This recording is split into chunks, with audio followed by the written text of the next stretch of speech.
announcement. We're going to give you an extra half an hour on both exams, so you can either treat it as good news or bad news. It's up to you. Okay, so we'll start now the second lecture. Yeah.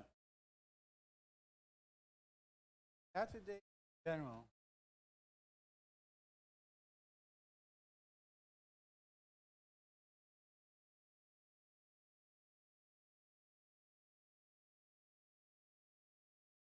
Any other questions?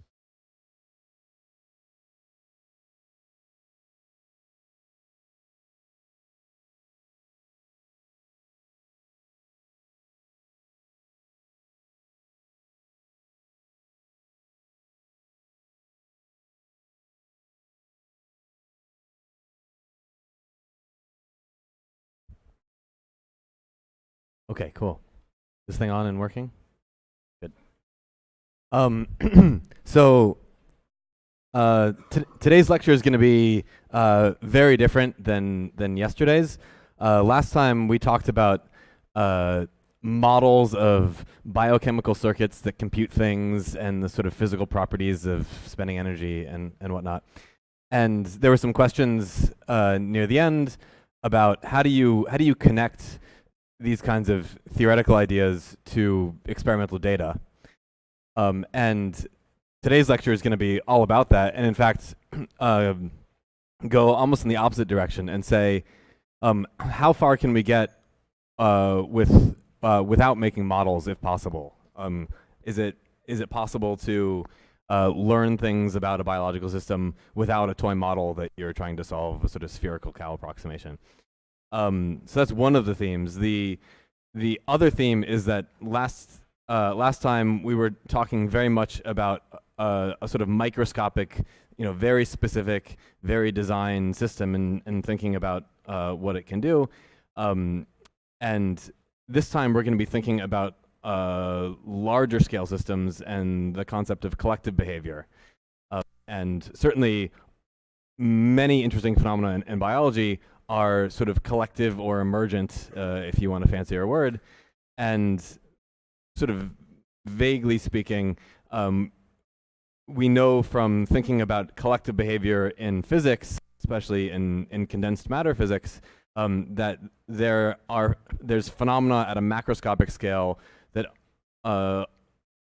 is sort of universal in the sense that it only depends on specific things about your model or your material, and then there are a bunch of details that don't matter so much. And the hope is that in biology there is similar sort of collective behavior that is controlled by a relatively low dimensional set of things, and that biology can exploit that sort of universality.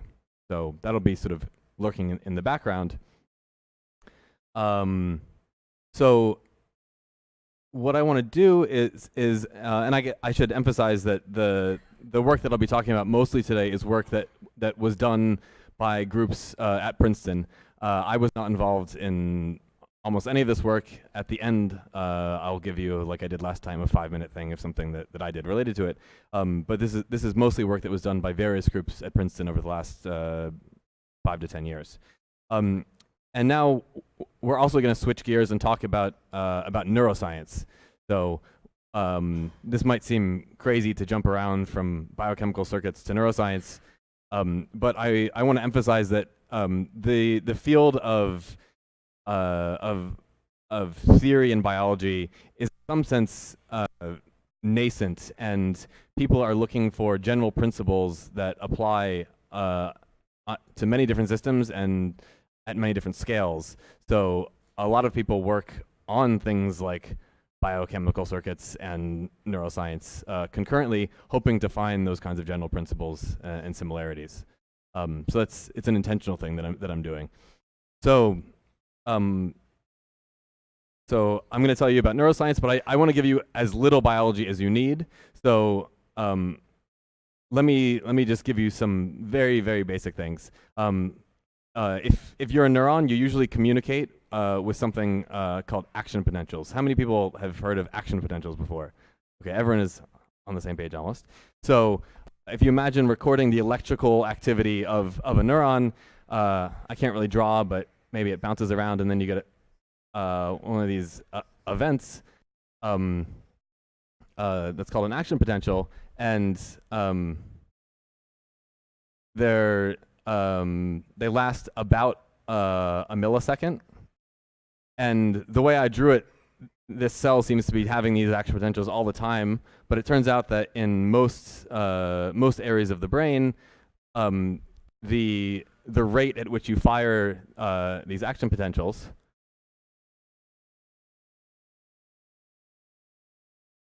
is something like say 1 to 10 hertz or something like that. So not very frequently. So if I were to really draw this, it'd be a spike and then nothing for a long time.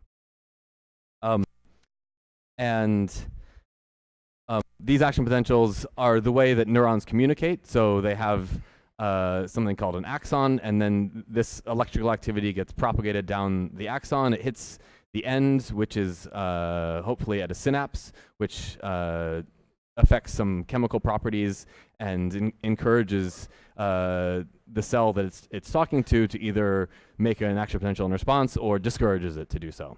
So this is the language that the brain uses, and it's really a continuous signal. And these events, don't occur with any sort of clock. Nonetheless, what I want to talk about today is going to be sort of simplifying a system that is very complicated like this and thinking in sort of a discrete way. And the reason for that is I want to think about not just one neuron, but I want to think about a large population of neurons. So let me imagine that I have a bunch of neurons, and neuron number 1, 10, 100. I have lots of neurons. And then I look in time,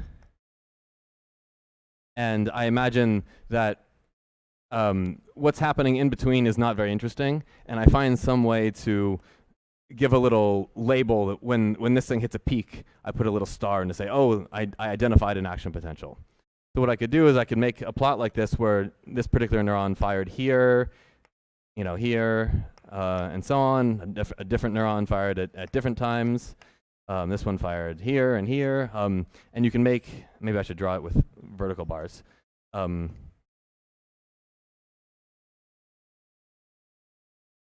This is something that's called a raster plot. It doesn't matter. But you can imagine plotting the activity of a large population if you had data on recording of all of the activities of all these neurons at once in some way like this that at least gets rid of the noise of what's happening when it's not firing an action potential, and the precise details of the action potential itself, because they're fairly stereotypical. And most of the information that's relevant is just when do these things fire these spikes, as I'll call them. And for various reasons, some of them biological, some of them just practical, what I want to do today is imagine discretizing time. So let me imagine making discrete time steps.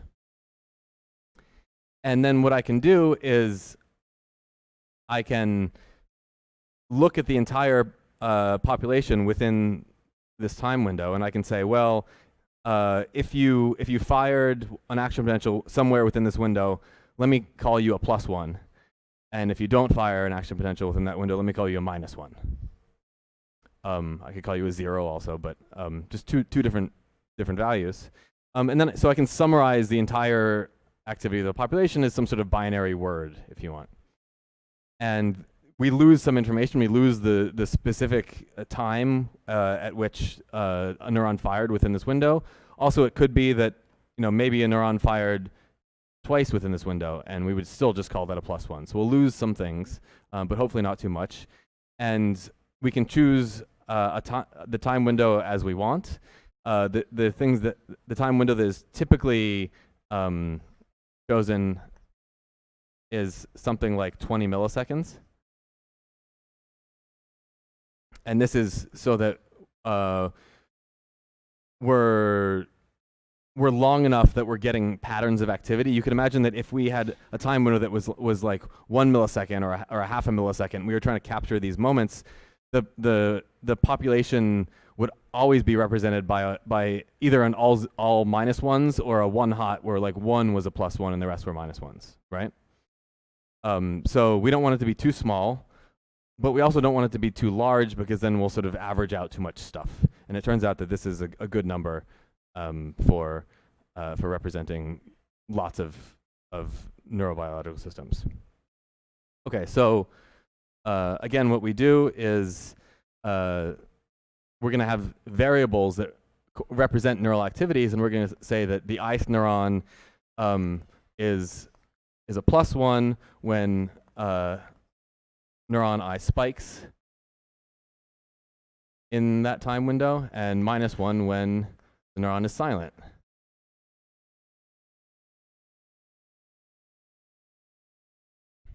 Okay, so the kind of question, yeah.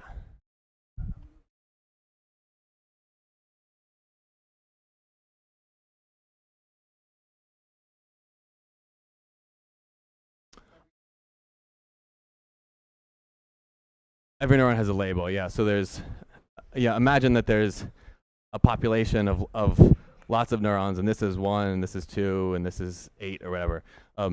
And we know that the whole time that we're recording them. So we can say that we're watching, neuron 2 here, and we're seeing that, oh, it fires here and here and here. Exactly. But it's a large population of like 100 neurons that we're somehow miraculously able to record from. Okay, so the sort of general questions that we're after here is how can we think about computation in a large network of neurons like this?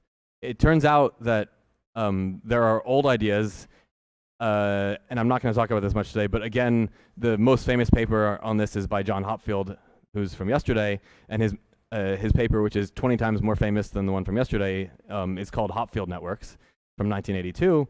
And in this paper, he also wrote down a sort of toy model of a neural network that is able to perform sort of emergent computation at the level of the network. And the idea was the reason I'm writing the neural population in terms of variables that look like this that are +1s or -1s is to put it in the language of like a spin from a statistical physics system. And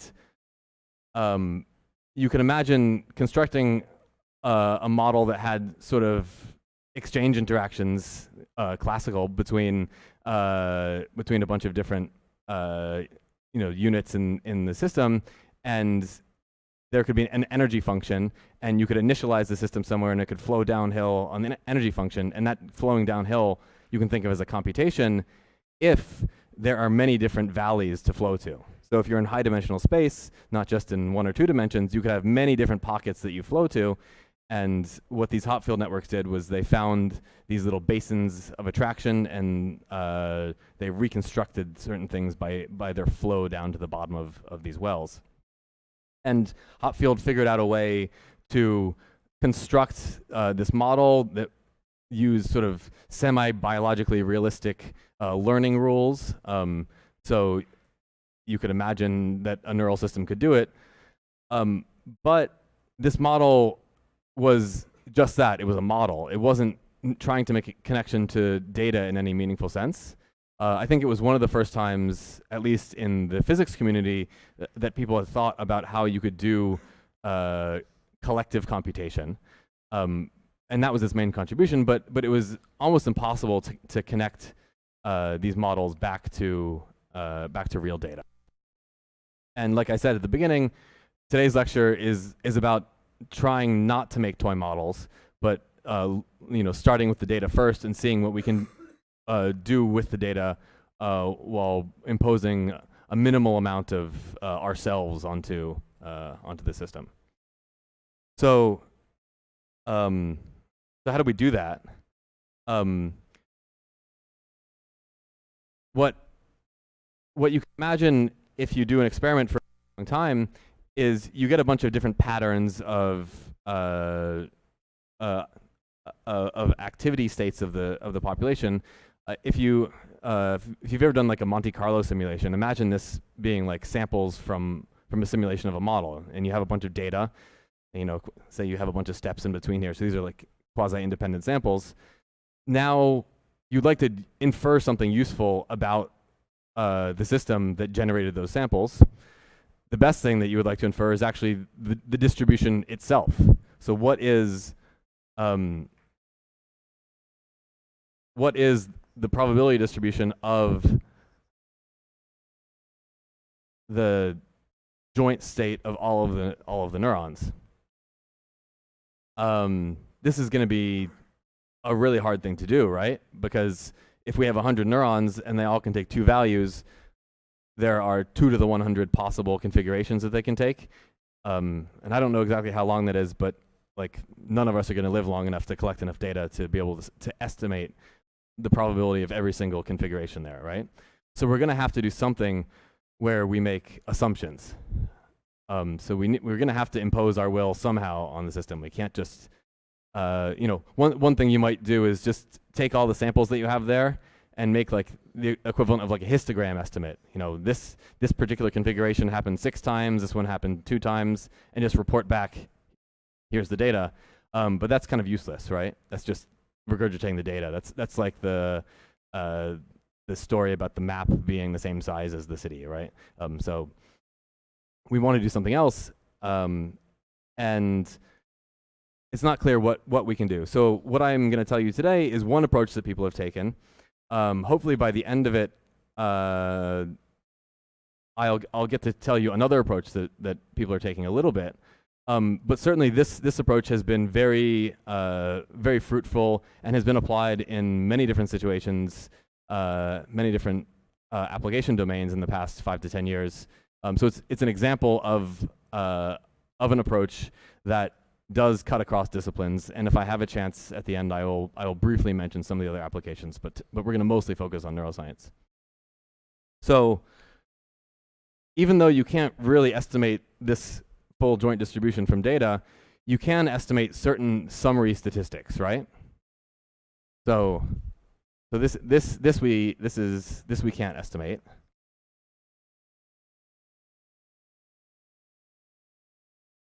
Directly.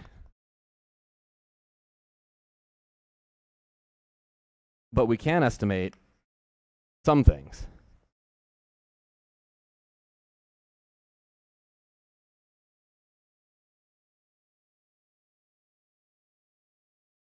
So let's say that we wanted to estimate the average value of some function of the state of the system.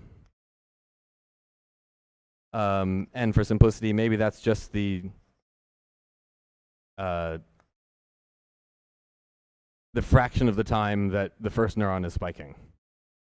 You know, that seems like we could do it. If this is a 20 millisecond window and we manage to get data where someone's recording for like an hour, we throw away the rest of this and we just look at this one thing, we can probably estimate the fraction of the time that thing is spiking versus silent with high fidelity, right? Small error bars. So that's something that we could estimate.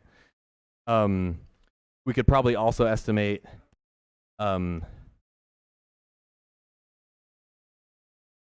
something like a correlation, say between 2 randomly chosen neurons. Yeah. I'm defining the F function implicitly in these. Yeah, exactly. So we could estimate this. There are other things we could estimate, like one thing that might be useful would be the average value of the sum. So think of this proportional to the magnetization, if you will, right? So all these things seem like they'd be pretty straightforward to estimate. If I asked you to estimate something like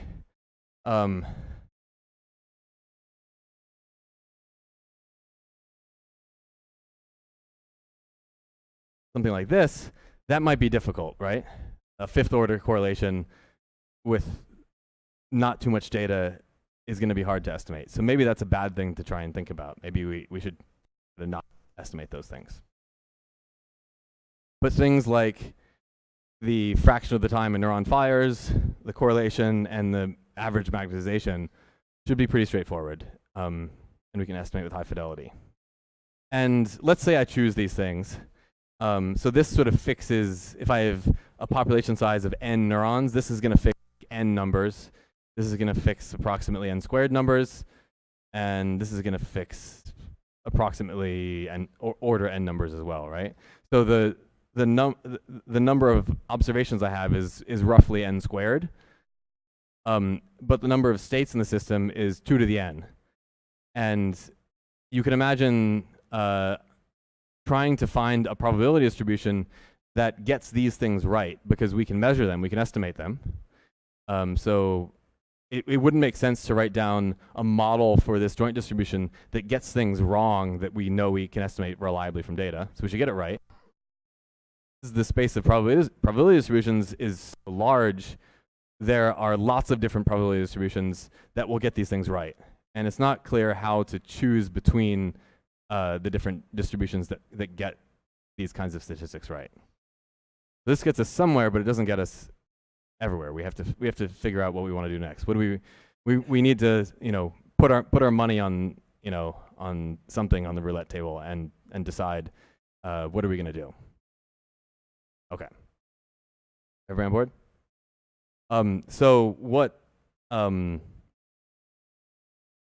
people have done a lot in the past few years is following the maximum entropy principle by Jaynes from 50 plus years ago. Are people familiar with this at all? Yes, no, a little bit? So we're going to pick a distribution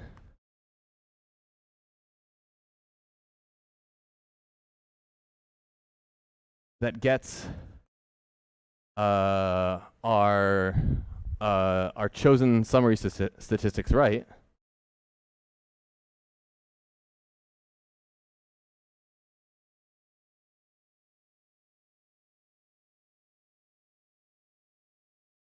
But otherwise maximizes its entropy.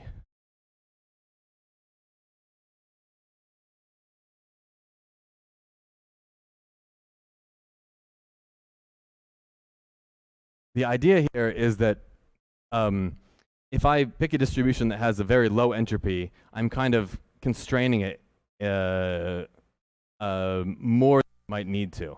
If I allow it to have a high entropy, I'm making the least assumptions, or at least that's the idea, while still capturing the things that I care about. So this principle is often described as being a principled approach to sort of choosing the structure of a model. And in a sense it is. Once you've chosen your summary statistics, it's reasonable to think that that the distribution that maximizes entropy is the one that adds the least extra structure, or doesn't add any extra structure beyond that you've imposed. It does hide the fact that you had to choose your summary statistics. And if you choose different summary statistics, you'll get a different model. So all of the work goes into figuring out what summary statistics do you want to match. And then it's a crank that you can turn in principle. It's a hard crank. It's very hard. But in principle, you can do it. So let me ask you a question. What is the distribution that maximizes the entropy if I tell you that your summary statistics should be the average value of an energy or something like that? I hear flat, Gaussian, Boltzmann distribution. Yes, good. So the answer is the Boltzmann distribution. This is one of the ways of sort of deriving the canonical ensemble. And I wasn't sure if I should go through it or not. I think it's probably worth spending like 5-10 minutes giving you that. If you've seen it before, I think it's useful to do anyway. So let me take an interlude that, yeah. what is the distribution that maximizes its entropy subject to constraining an average value of the energy? So yeah, humor me for 10 minutes if you already know this. If you don't, I think this is useful to go through. So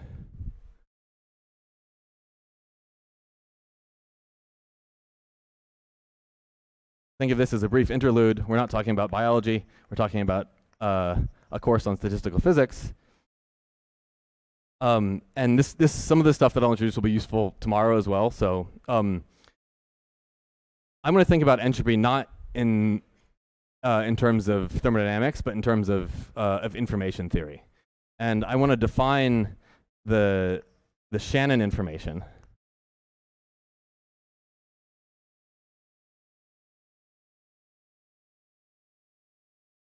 Shannon information content of an outcome of some random process. Let's say x was a random variable and it assumed the value AI in some random process. Then the Shannon information, when that happens, is defined to be the log base 2 of 1 over the probability that that was going to happen.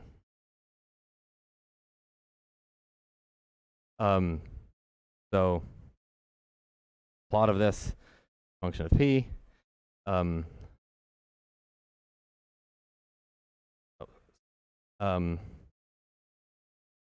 Looks something like this. And this says that when you observe something that's very likely to happen, you gain very little or no information. When you observe something that was very unlikely, you gain a lot of information. That's the intuition behind this definition. It turns out that you're sort of forced into choosing this as a measure of information content if you want your measure of information content to satisfy certain things. I won't go through that today. But let me note that in particular, this measure is additive. For independent random variables.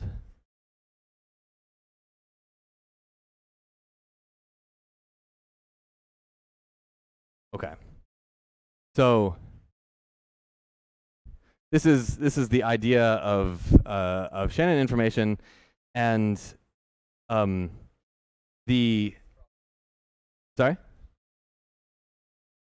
Probably enough. Yeah, this is basically enough. Yeah. Yeah, this is something that you want to make sure is true.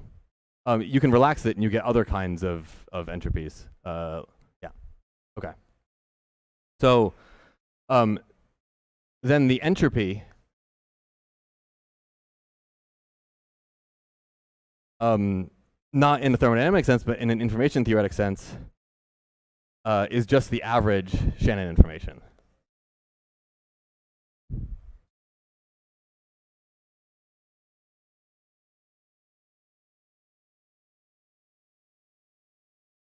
I'll switch to using S instead of H.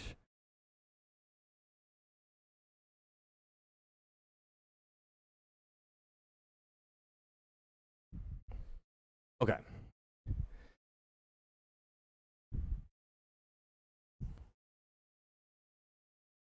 Now I want to briefly derive for you where the Boltzmann distribution comes from, so you have that in your mind for what we do next.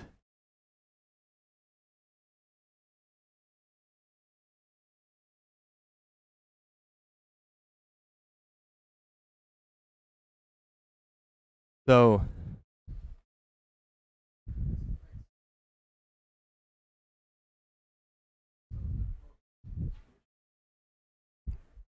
fair enough. Yeah, it's a functional if you want. I'll leave it as the entropy of the random variable x that's described by the distribution p. Okay, so an equilibrium distribution in the canonical ensemble maximizes its entropy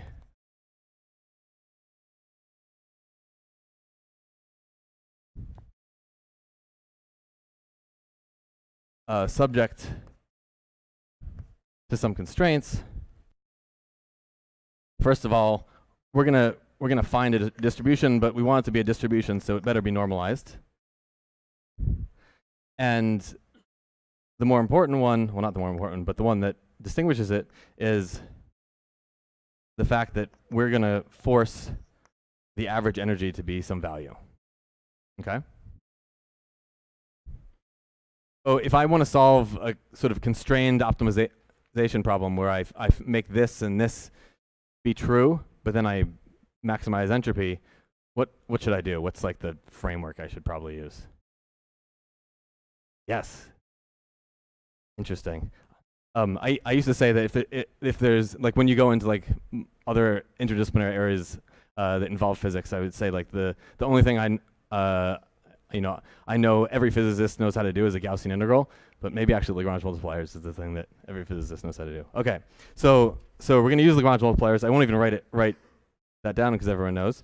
But what we're going to do, and actually I'm going to put a minus sign instead of maximizing entropy. I'm going to minimize minus entropy because that's what's in my notes.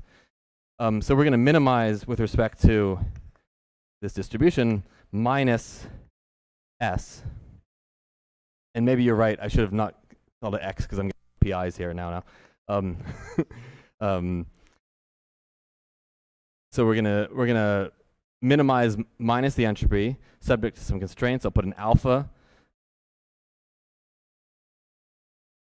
for the normalization and a beta for the energy.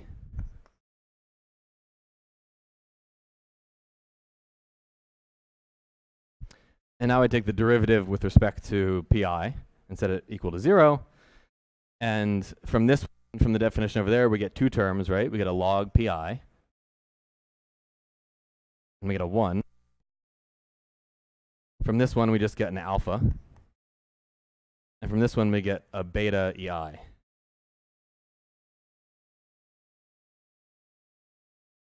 That equals 0. So now if I rearrange that, I get pi equals e to the minus 1 plus alpha e to the minus beta ei. And you can define this to be z, or 1 over z.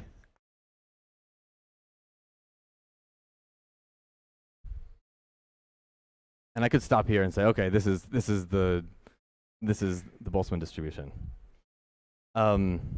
Maybe I'll go just a little bit further to make clear what's going on. When you work with the Boltzmann distribution, you often think about beta being your independent variable. You study how the system looks as you change beta. But here, beta emerged, fortunately, with the same notation as a Lagrange multiplier enforcing a constraint about average energy. So really, E is the independent variable, and beta is determined from E. But for any interesting problem I know of, there's a one-to-one relationship, and you can basically think of beta as the independent variable, which then modulates the average energy. That makes sense. Okay. So let me just go one step further and say that, well, now these Lagrange multipliers shouldn't show up at the end in our problem, right? If I don't want to think about beta as being an independent variable, I want it to be E, then they should disappear, and I should be able to solve for them and be done with everything, right? So let's do that. So alpha, or z, they're just related to each other up here, is determined by the normalization. Sum over pi is 1, or saying that 1 over z times sum over I of e to the minus beta ei is 1. So this defines z for you, and that's the definition that you're familiar with. But keep in mind that z is a function of beta.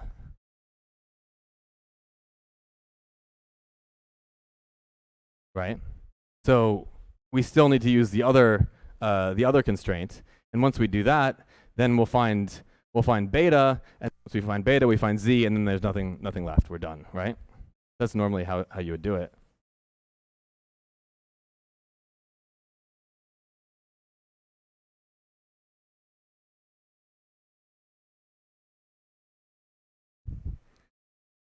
So I won't insult your intelligence anymore after this, but to find beta, we would just sum pi ei and say that that has to be equal to e, or write this as minus d by d beta of log z is e. And then once we do this, and we get a relation between beta and e, and then we put that in here, everything's determined. The Lagrange multipliers have disappeared. That's how, in principle, you would do it. Does that make sense? Okay. So one thing that's worth noticing here is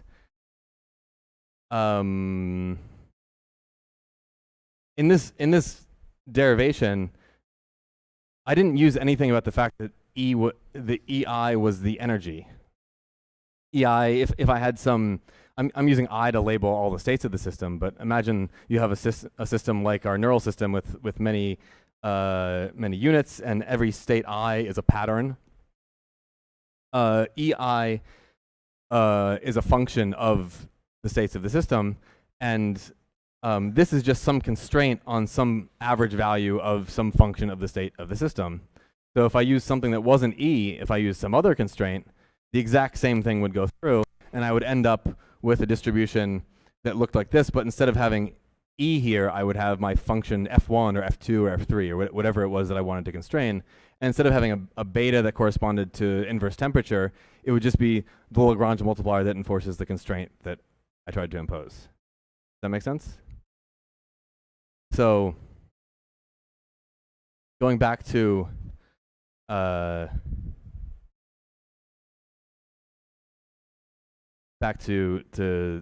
neural problem, in general,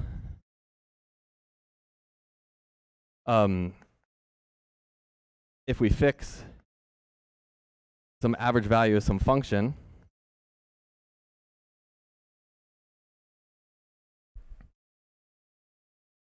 then the distribution that maximizes the entropy will be proportional to e to the minus lambda times that function. Right? And if I had more things here, not just the energy or not just this F, but I had an F1 and an F2 and an F3 and a bunch of stuff that I wanted to constrain, I'd end up with more terms here, and they would just all add up and show up in my exponent here with different Lagrange multipliers. Does that make sense? Okay. So I erase now, but the three classes of statistics that are most commonly used in applications to biology and in these neural systems are what I had written down before.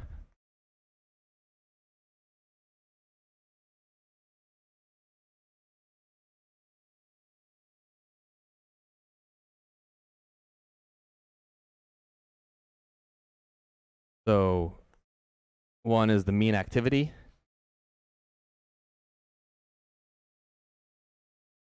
Of neurons.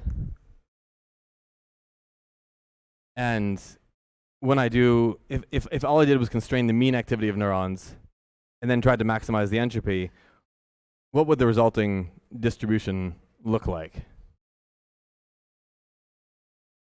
As like a physics problem. Maybe this is too vague of a question. So you would end up with a bunch of terms up here that had like a Lagrange multiplier h1 times sigma 1 plus h2 times sigma 2 and so on, right? So you'd have a bunch of independent spins in their own independent fields, and the strength of those fields would be determined by the mean activity. Does that make sense?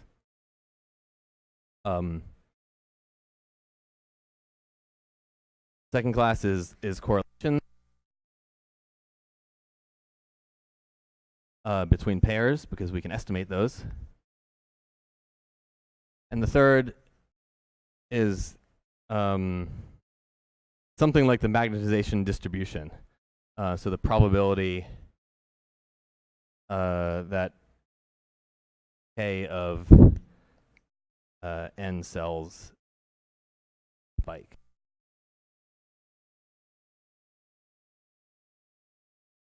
And if you do that,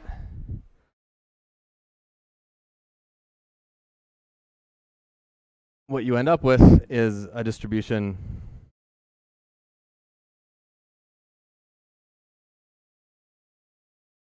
that has these three classes of terms. The one that I had just said, which is something like a bunch of independent spins in their own special fields. Then you get something where you have a bunch of pairwise interactions between spins.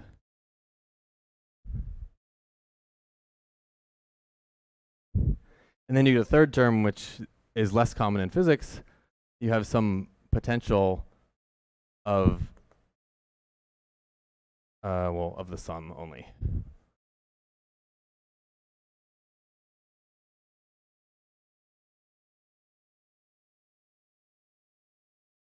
And this now looks like a physics model. And in a lot of ways, actually, it looks like the model that that I was talking about that John Hopfield wrote down in 1982. If you get rid of this term and you find some special way of choosing these that have nothing to do with data, but are just something that you think is a interesting thing to do, this looks a lot like the model that John Hopfield wrote down. The difference here is that you get the values of these h's and of these j's and the functional form of this v from the data itself by constraining these statistics. Does that make some sense? Yeah. Sorry, say that one more time. What role does the h play? This h? So these h's, these j's, and so on are now Lagrange multipliers that enforce the constraints that you want here. So the h's are kind of enforcing this first constraint.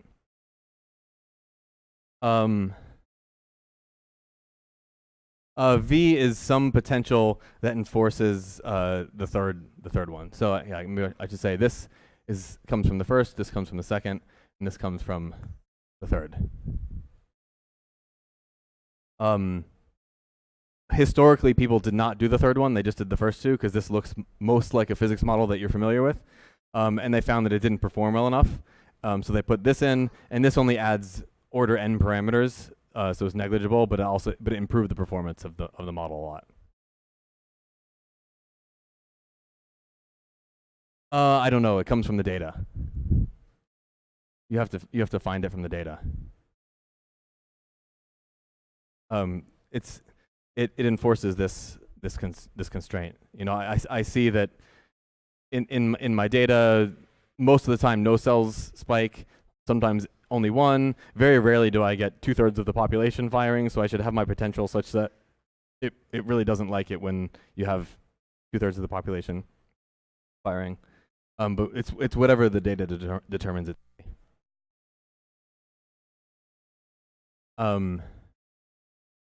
Yeah.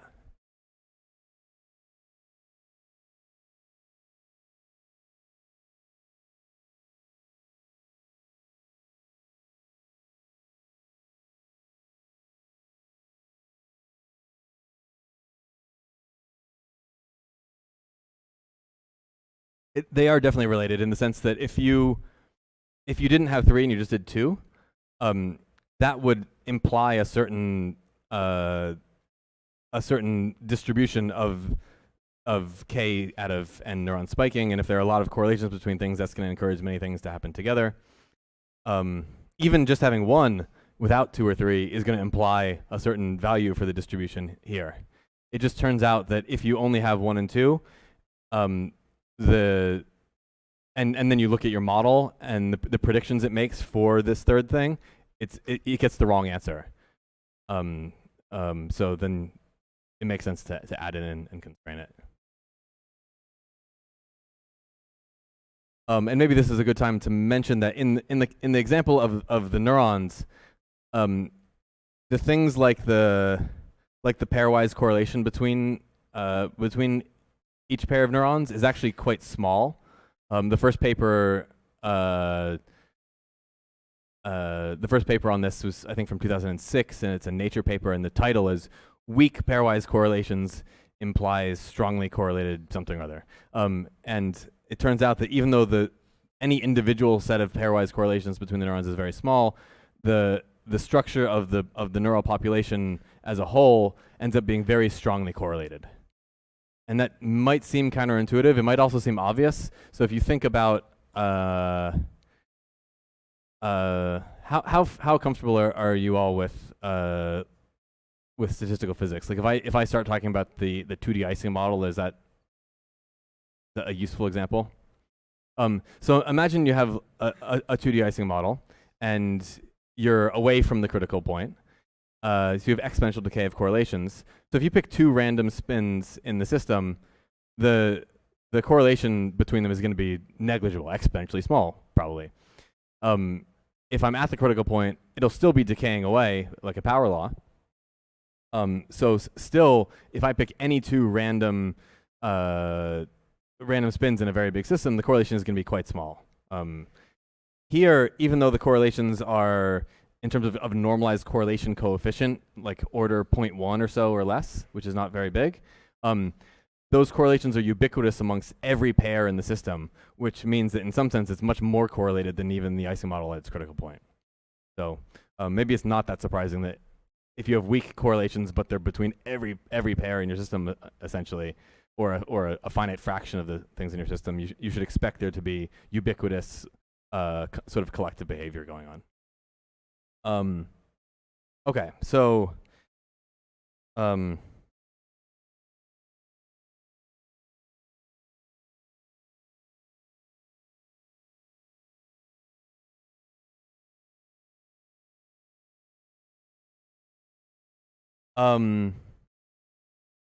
you write down the function for it's like a delta function of saying that the magnetization takes value k or k plus 1 or k plus 2, and you have a bunch of different.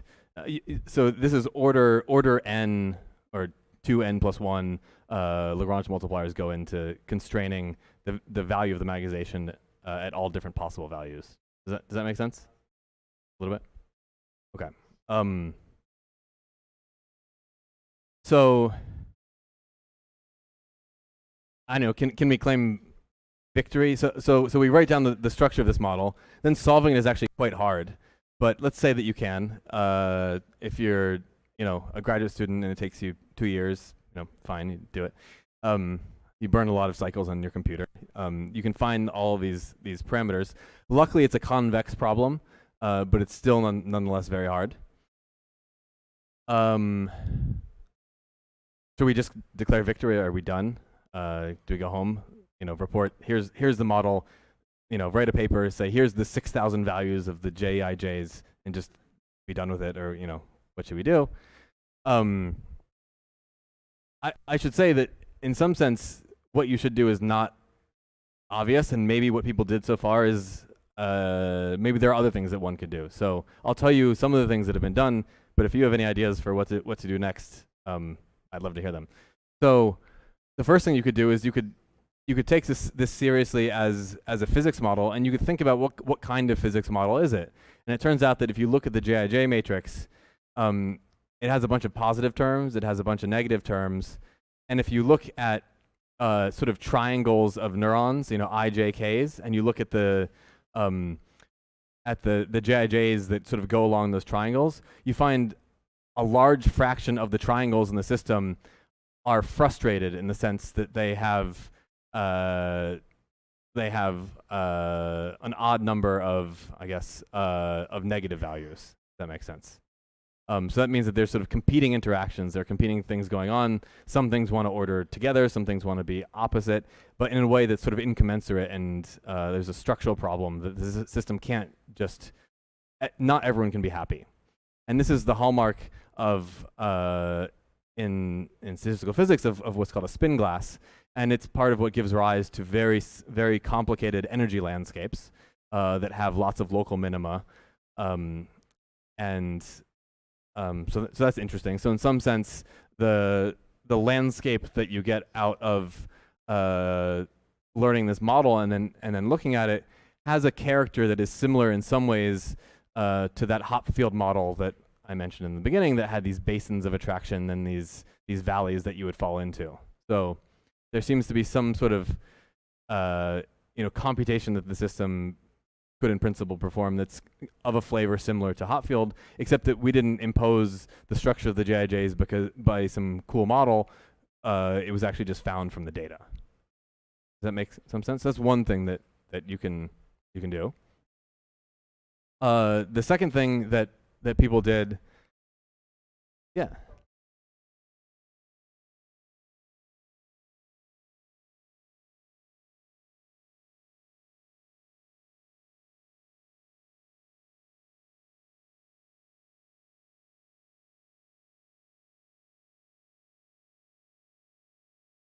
Yeah. So part of the reason why it's hard to compute the J's is when you're one thing you need to do to compute that, to find the gradient to improve your matching to your data, involves sampling for a fixed value of the J's. And if sampling is hard, as it is in spin glasses, then that's the sort of subroutine of the whole thing that's hard.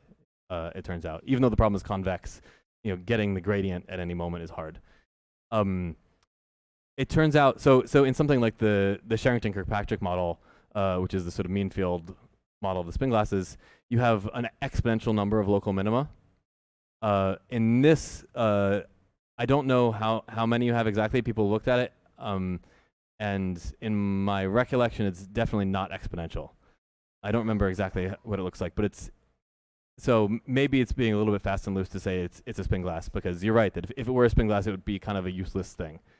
So it's kind of walking this fine line between being so homogeneous that it doesn't have any interesting structure and being so complicated that it's too difficult to work with.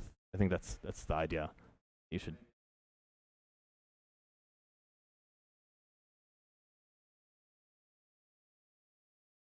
So, how do you know this is a good model? Yeah, so I glossed over that, and I should emphasize that if you take this model and you check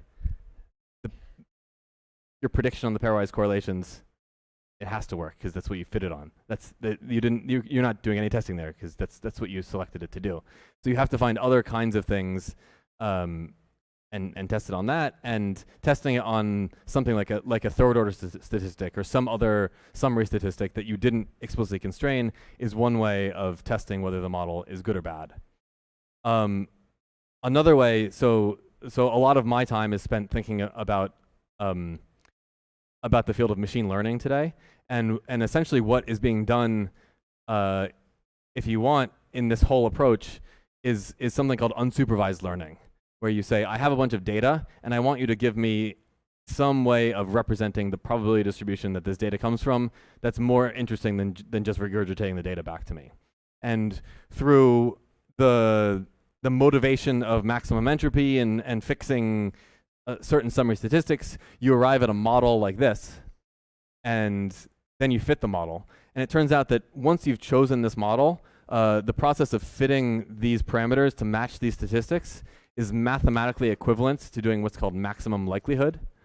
And so you maximize, if you want, the probability of the samples of your data with respect to this model. And you can do that. And if you were in machine learning, the way you would test the performance of the model wouldn't be to look at a third order correlation or something like that.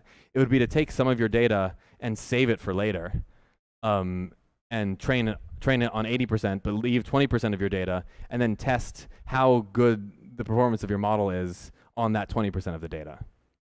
The problem is, well, there are a couple of problems. One of them is that even though you can manage to fit these parameters, if you want to estimate the performance on your held out data, you want something like the log probability on the held out data. You need the normalization, and getting this is very, very hard, and so it's not that useful necessarily.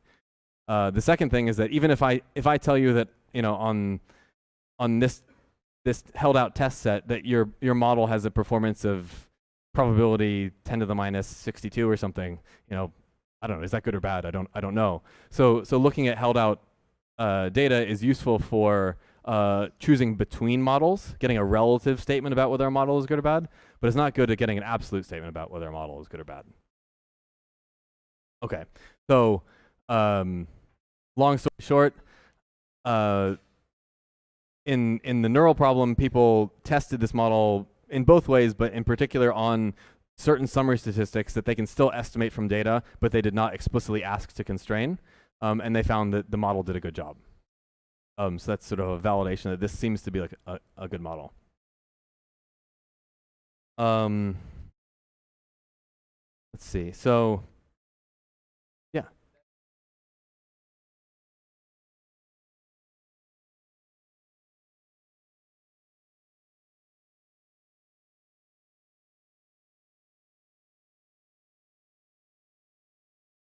The mean activity would be like the first thing here.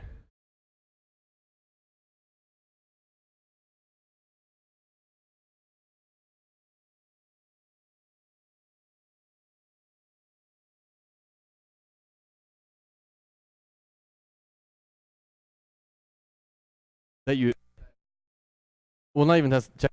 It would be just testing that you did a in your model. You successfully achieved, but it wouldn't be testing the model. I would want to look at something like, you know, sigma 1, sigma 2, sigma 3, which I did not explicitly ask to be a certain value. Look at what it is in the data, look at what it is in the model, and see whether they're similar. Of course, again, you still have the problem of they're not going to be exactly the same. Hopefully they're similar, but how do I know what does similar mean? And what people found was that as you look at higher and higher order correlations from a finite data set, it gets harder and harder to estimate. So you have error bars on these correlations. So basically they found that for the kinds of higher order correlations that they could estimate to some extent, the model predictions were within the error bars of their ability to estimate it from the data. So it's in some sense, you couldn't, if you had two different models that both had sort of were within those error bars, it'd be hard to say which one was better because the error bars are actually getting kind of large now. The other thing that people did was they looked at, forget summary statistics, they just looked at the probability of population patterns that occurred in the data. So a lot of patterns only occur one time, but some of them occur many times. And they looked at, by taking samples from the model. So you take this and then you do Monte Carlo in this and you generate 100,000 samples and you have 100,000 samples in your data and you see, oh, in the model, this particular pattern happened 62 times and in the data, that same pattern happened 58 times. So they happened a similar number of times. So you can look at precisely for every pattern how well you do, and they found a very good job within the error bars of the sampling noise. So that's the evidence that the model does a good job of capturing the data. I feel like I've confused you all. I have less questions than yesterday.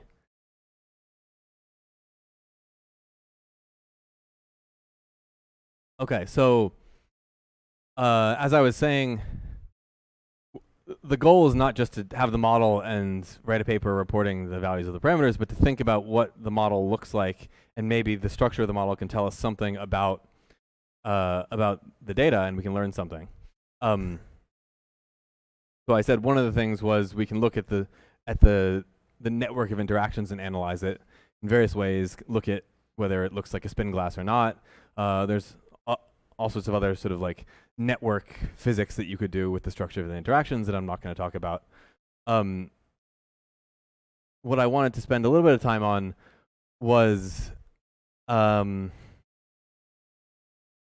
the extent and sense in which the system looks like it is acting in a collective fashion.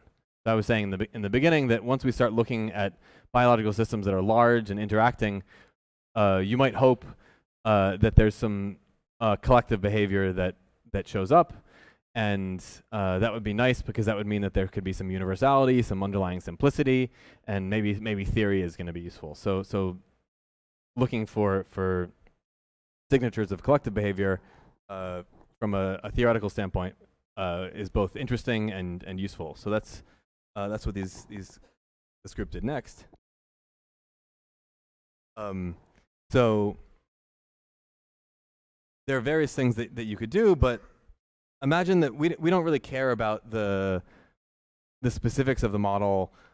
We just care about its large-scale predictions. And if this were a statistical physics problem, and what we were interested in is large-scale predictions, what I would mean by that is something like a phase diagram, right? I would want to know, is this a paramagnet? Is it a ferromagnet? What is the ordering property of the system? Where am I in a phase diagram? So it'd be nice if I could take this model and muck with it and compute a phase diagram. And then once I have the phase diagram, this particular model that I have my parameters that I learned from my data is a point on that phase diagram, and I can see where on the phase diagram I sit, right? So maybe that's an interesting exercise. There are various ways. So to do that, that requires us to be able to deform the system, deform the model, and look at how the distribution changes as I deform it. And there are various ways in which I could imagine deforming it. And the one that is the easiest to think about if you spend a lot of your time thinking about statistical physics is to imagine changing the temperature. And I want to emphasize, I don't mean changing the temperature of your neural system by like freezing it and putting an ice cube under your experiment. I just mean taking your model and mucking with it in some way. And in particular, imagine that I put a temperature here. And then I treated this as a function of this temperature. And then I looked at what happened as I changed the temperature. Putting temperature capital T equals 1 is the actual model that I fit to my data. T equals 2 is a sort of higher temperature version of it. T equals 1/2 is a lower temperature version of it. But it's just a way of deforming the distribution and seeing what happens, right? Does that make sense? Okay, so I'll put in one parameter. I'll imagine trying to make a one-dimensional phase diagram to start. Now I can do that. I get a bunch of different distributions. I can compute lots of things. And if I'm interested in looking for a phase diagram, which is going to mean I'm going to be interested in looking for phase transitions, there are various kinds of things that I could compute from this. But the most natural one, the most obvious one, and the one that this group used was the specific heat, because you know that at most critical points, the specific heat sort of diverges. So looking for a divergence of the specific heat would be a way to sort of pin you down somewhere in the phase diagram. Does that make sense? Okay, so you can do that, and actually, you might ask, I learned about specific heat in a thermodynamics class. What the heck do you mean when you're talking about this model that is not a real model? This is exactly like I was saying in the beginning of yesterday. This is statistical physics, not as Boltzmann originally intended. So how can I possibly talk about a specific heat? All I mean by specific heat is variance of the energy. And variance of the energy in this sort of statistical sense is variance of the log probability. So I can compute variance of log probability for any distribution, and then look at how that variance of log probability changes as I change the temperature.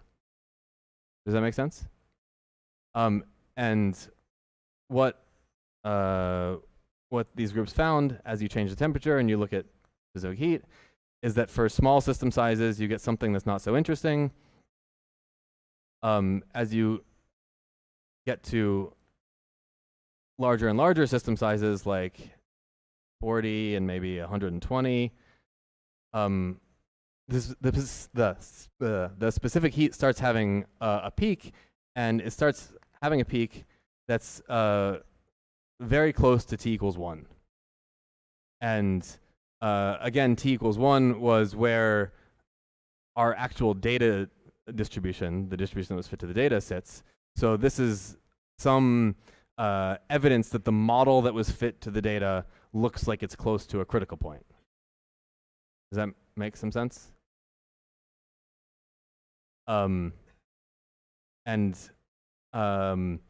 This evokes ideas that had been studied in physics for I don't know, for about 10 years, from 30 years ago to about 20 years ago, called self-organized criticality, where it turns out that critical points, in addition to being interesting physically, have all sorts of interesting functional and computational properties, so that if you had a biological system that wanted to do something, it would make sense for it to be sitting close to a critical point for all sorts of reasons. The specific reasons for this system or another system, I don't know. Basically, everything is either maximized or minimized near a critical point. So it's sort of a natural place to sit. And this, is there a question? Yeah.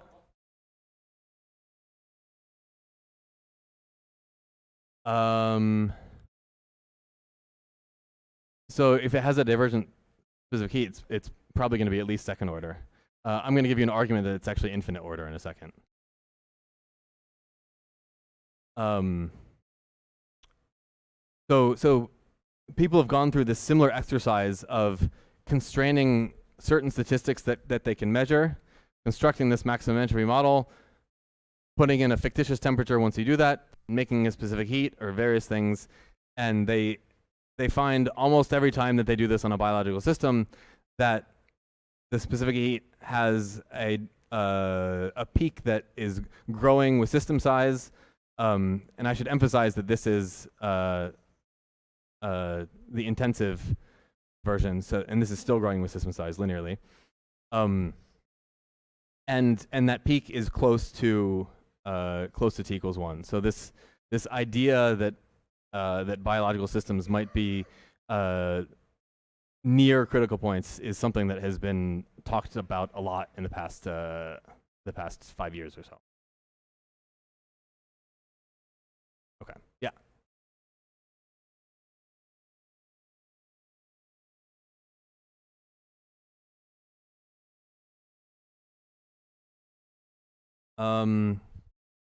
Does the specific heat have a physical interpretation? Yeah. So temperature, no, but specific heat, if you think about it as the variance of log probability, as I was arguing, we had said, I've erased it now, that the Shannon information content of an outcome is related to minus the log probability, right? So if the variance of the log probability is very, very big, that means that that the outcomes that come out of this neural population have a wide range of informativeness. Does that make sense? So it's a very heterogeneous distribution. Sometimes very common things happen. Sometimes very rare things happen. And you could imagine that the data that this comes from, I didn't talk about, it comes from the retina, and this is sending visual information to the brain. You can imagine that having that kind of huge dynamic range with respect to information would be a good thing. That would be one physical interpretation of this specific heat.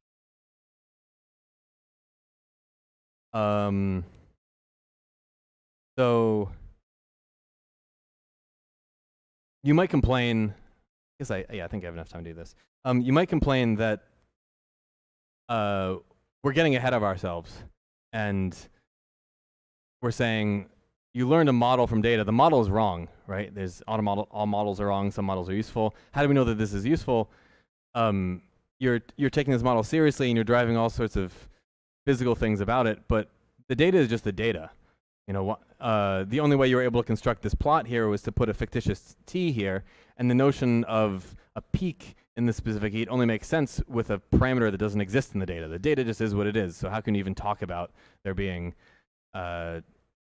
something like data being near a critical point?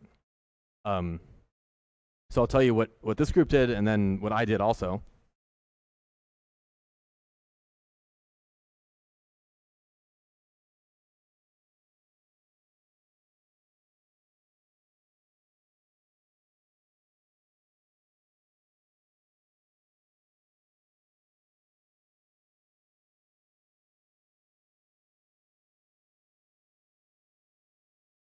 So let me first not go all the way to the point of not having a model, but let me think about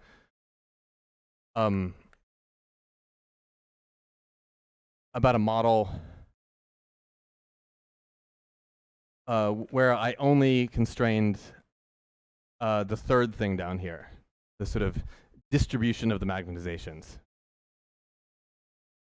In that case, you would end up with a model that looked like this. So within the model, the probability of any particular configuration of spikes and silences depends only on the magnetization, right? The only thing there. So our energy, if you will, is a function only of m, the magnetization. And I can also think about the entropy associated with a magnetization just by combinatorics. How many possible configurations are there with a certain magnetization? You can do Stirling's approximation and get various things from that. And then you can, within the model that you learn, plot of the energy versus the entropy. And for a small system size, you get something that looks like this. And it turns out that as you get bigger and bigger system sizes, you end up with something that looks like S equals E.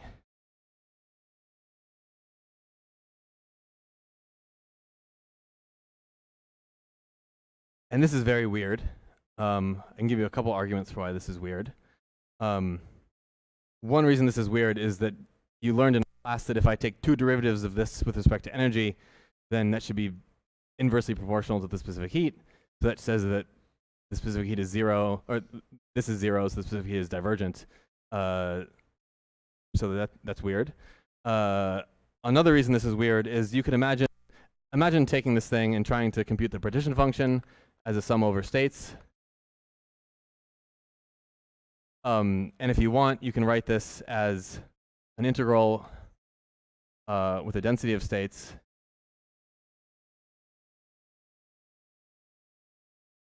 And then the entropy is just the log density of states.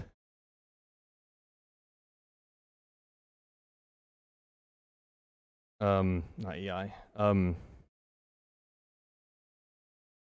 Something like this. And you would normally do this, if these are extensive quantities, you would do this with like a saddle point, right? You'd find the saddle point, and then you would need the second derivative of S to be negative so that your saddle point makes sense. But here, the second derivative is 0, so the saddle point doesn't make sense. And in fact, we're at t equals 1 and S equals E, so this whole thing disappears. So all energies are contributing equally. It's really weird. It doesn't happen very often in physics. But okay, so this is again still within some model like this. I don't want to go into details, but it's possible to see this directly from the data by something called a Ziff plot. Has anyone ever heard of Ziff's law? Wow, we got a couple. Nice. So it turns out that if you take all of your patterns that you get out of the neural population and you order them, the most common one, the second most common one, the third most common one, and so on, and so you rank them, and then for every pattern we plot its log rank versus its log probability or log frequency. You end up with something that has that's a power law with a slope very close to -1. And it turns out that this signature of having frequency or probability be inversely proportional to rank is exactly the statement that S equals E. So you can see this without having to think about a model and magnetizations and stuff like that. You can just see this directly in the data, it turns out.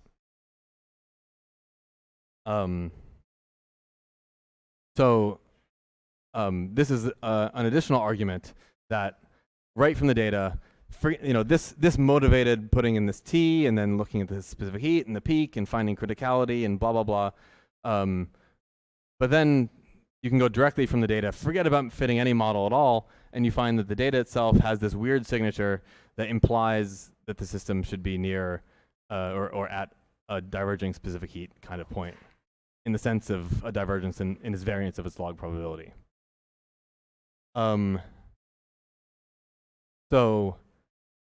that make sense? It's kind of weird.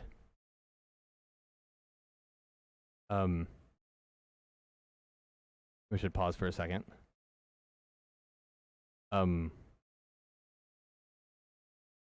So you might wonder, how in the world would you get some weird distribution like this? Where could this come from? Does the system need to be tuning itself to this special point, or could it happen naturally? Are there sort of simple mechanisms by which it happens? I won't. Yeah. Go to this plot. So this is within a model, where you make a model that only has this sort of third constraint, so that your model only depends on the magnetization, and so the energy is related to this V. So for every sample that you imagine doing a Monte Carlo, you get an energy value, from the data you learn this V. And then now you can look at all possible values of M, plug it into here, get your energy. You also know S just from combinatorics, and then you can make a plot of what this looks like, a parametric plot of this versus this for various values of M, and that traces out some curve here, a discrete set of points, but whatever. Does that make sense?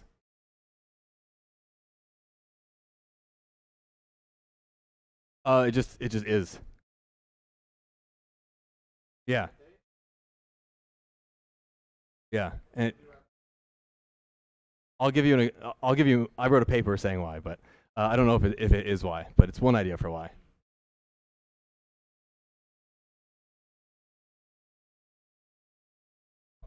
Yeah.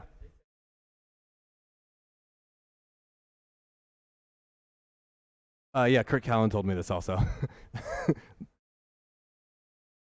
I don't know that's literally all I know is that sentence. I don't know anything more. Okay, so I wrote a paper. This is a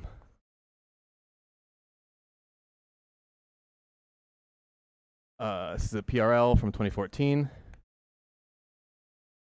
and I won't go through any of the details, but what I realized was, imagine you had a neural population that,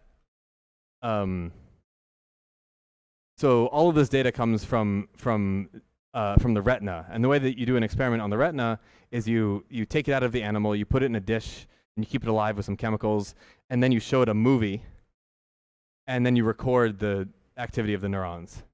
And then all this data that we were talking about, we threw away the movie, and we didn't care about the fact that sometimes the movie had bright epochs and sometimes it had dark epochs. We just looked at the patterns that came out of this retina, right? So in some sense, you could think of this as, imagine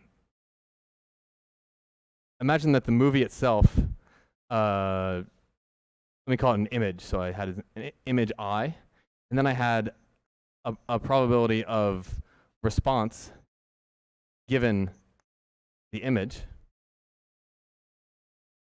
And then I integrated that out, and then I got some probability of the patterns of activities. Oh no, there is a stimulus.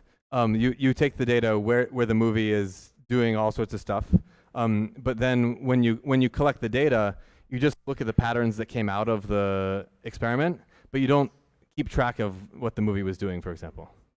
I'm not seeing it. So, and this is one kind of experiment. Other experiments do keep track of the movie, but for this simple sort of spherical cow model, imagine you don't keep track of the movie. You just look at the patterns that come out.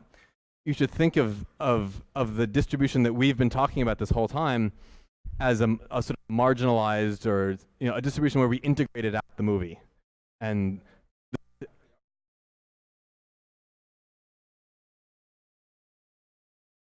sure, I agree.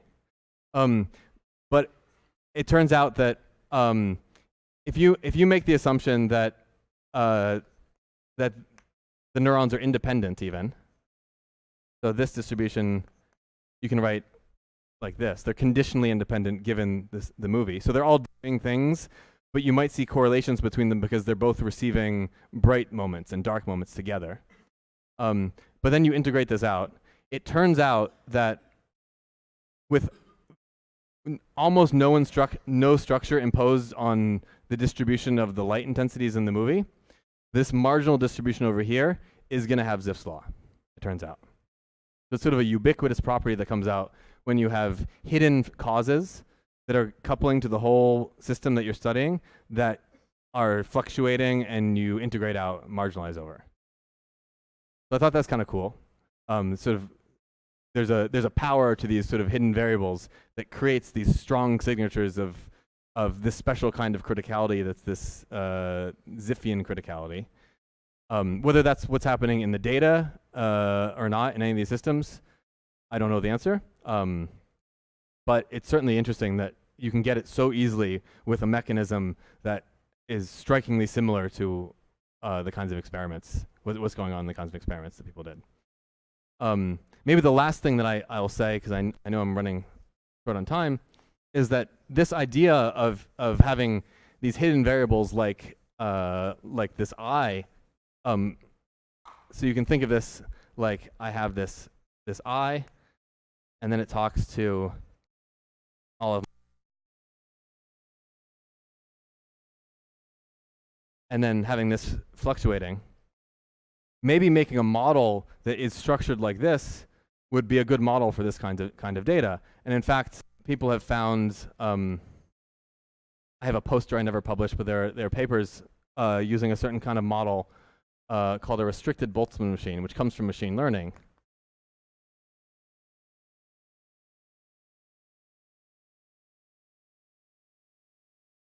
And it's a little bit different, but the idea is you have a bunch of hidden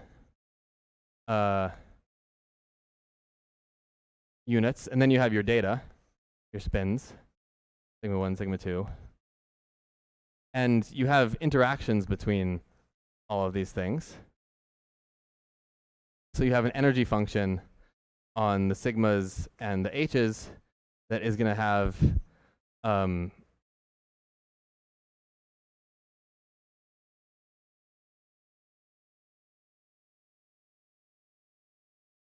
some pairwise interactions between the two populations, but nothing coupling directly. So in the Ising model that we studied, in the kinds of interactions that we studied previously, we had direct couplings between the neurons. And here we only have couplings to an auxiliary set of degrees of freedom that don't actually exist. But by them fluctuating and integrating them out, they generate effective interactions between the neurons. And then you also have fields on these as well, which I won't write. So then the distribution that you want, these is just going to be just schematically.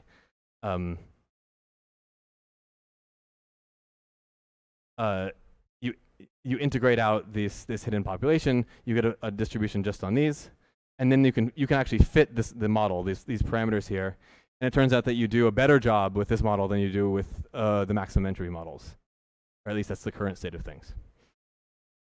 So complicated. I did title this series of lectures "Current Problems in Theoretical Biophysics," and I've gotten you to the current state of the art and where we are. Maybe I'll stop and take questions.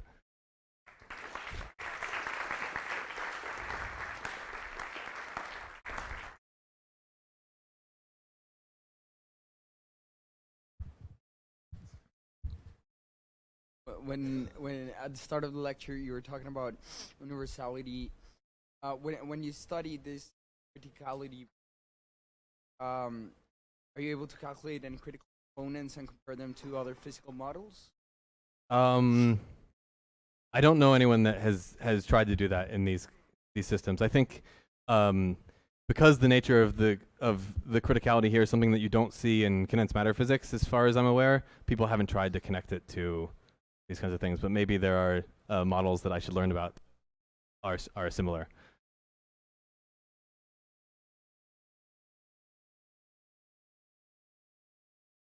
Yeah, I think a better characterization of the types of the sort of criticality being seen should be done for sure.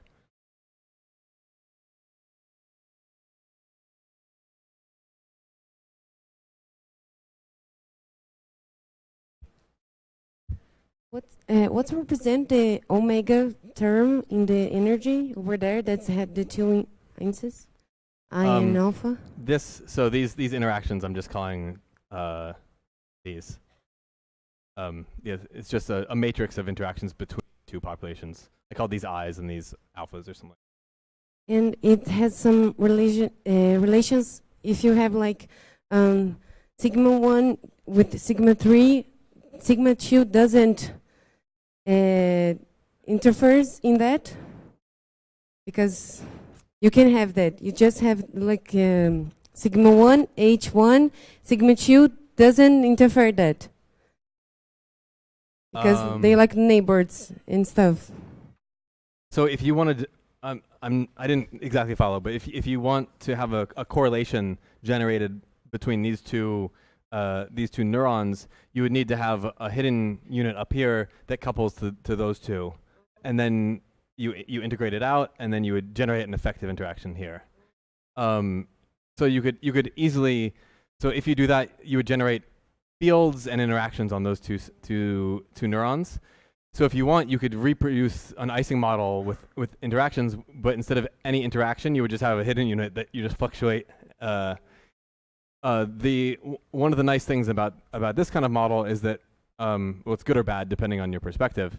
The way I drew it, say this H2 here is coupled to all three of them here. So if I integrate it out, I generate pairwise interactions between these two, between these two, and a triplet interaction between all three. So I'm controlling all of those interactions in a certain kind of way. And that could be good or could be bad. If the true data was generated via unobserved fluctuating things, then this is probably a good way of parameterizing some higher order interactions that would be hard to parameterize if I went from sort of second order, third order, fourth order. I'd get a combinatorial explosion. And this would allow me to just find the sets that are most important for the data. See something very similar to that probably in the last lecture of Gaston. This, because he's talking about effective field theories. There's another question there first. And that's the sort of thing you do with the fields you integrate out. At the end of the lecture, you told us that maybe we don't feel comfortable with this restricted Boltzmann machine because we don't know like what's going on, and that we constructed the other model with the characteristics that we know it should satisfy. Right. But these we're not setting any constrictions. But isn't it like, I feel afterwards, after the comment that you just gave, that you're actually letting the restricted Boltzmann machine to learn the real important features of the network, and you're not, you're letting the data to tell you what's important, not you imposing to the model, but the data to tell you what's important. Isn't it that way too? I'm sympathetic to the point of view. It's worth, so if you have a restricted Boltzmann machine, say these are binary variables, and if you have a restricted Boltzmann machine that has 2 to the n hidden units, just like an absurd number, it turns out that you can exactly model any distribution on data. You make no assumptions, and you'll exactly reproduce whatever the training set is. If I restrict the size of the hidden unit population to order n, where n is the number of neurons, I've made some assumptions about what kinds of structure there is. What those assumptions are, I actually think nobody knows. If you guys study stuff like in quantum information, like area laws for entanglement or something like that, there was one idea was that, oh, maybe this restricted Boltzmann machine is kind of like having a matrix product state or something where you have an area law. It turns out that that's not true. You can get a volume law for mutual information or entanglement trivially by having a linear number of units here. So exactly what the sort of implicit prior, if you will, on what I'm assuming about the data by making this model with a linear number of units is, I actually don't know the answer. And it's an interesting question that I would love to talk about.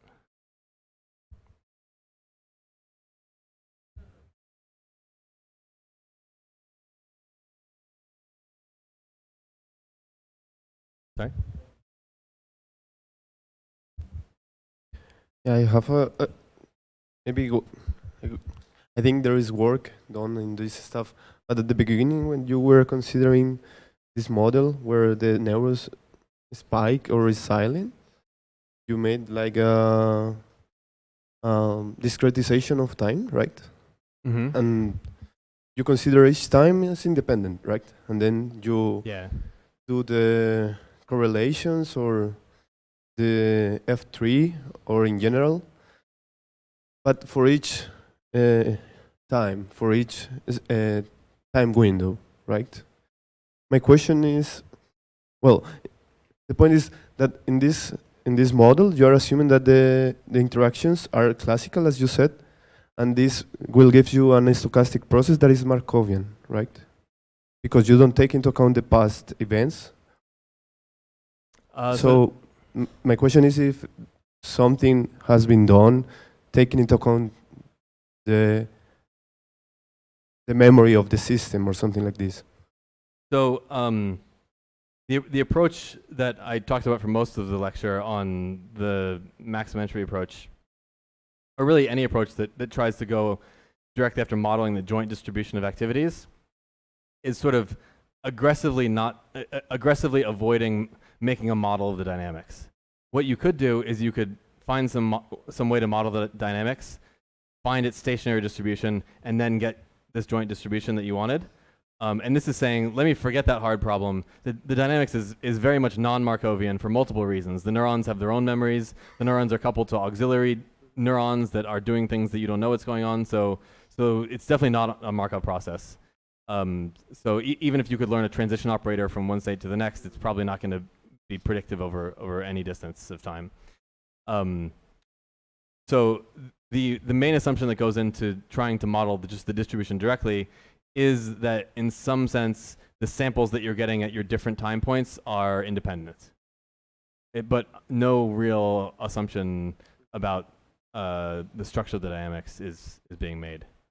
Actually, maybe I'm not even confident that I want to say that you're assuming independence. I guess you're assuming stationarity and that you're observing over a long enough time that you're getting a good sample of the stationary distribution.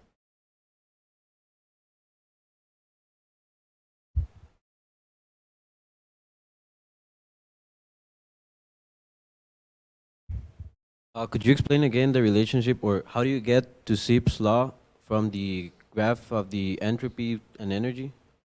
I didn't go into it, which is it's probably too long to go into, but in some sense, ranking is related to energy, and ranking is related to entropies, and probability is related to energies. Seeing this connection here it turns out is the same as seeing S equals E. But the details of connecting, this connecting log probability to energy is trivial. It's minus log probability is energy. Connecting log rank to entropy requires a little bit more work.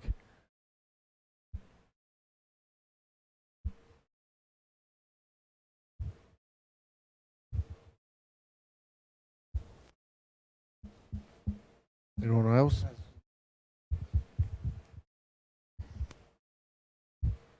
So we consider the case where we have a limited number of neurons, like really small, 20, 30.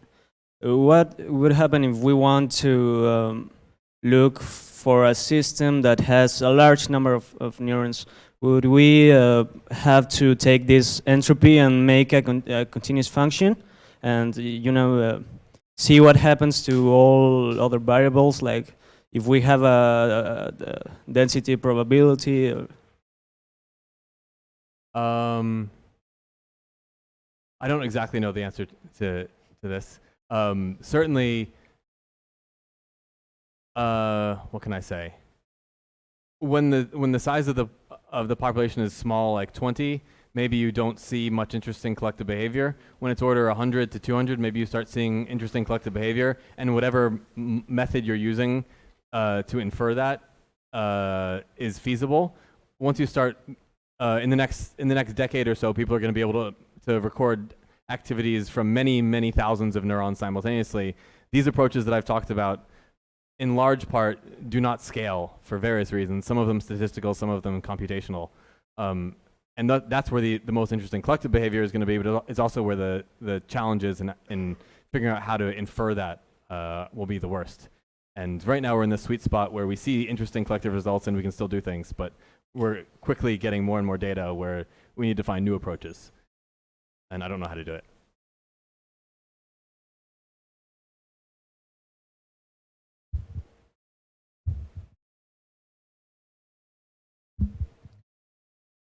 Okay, let's thank David again.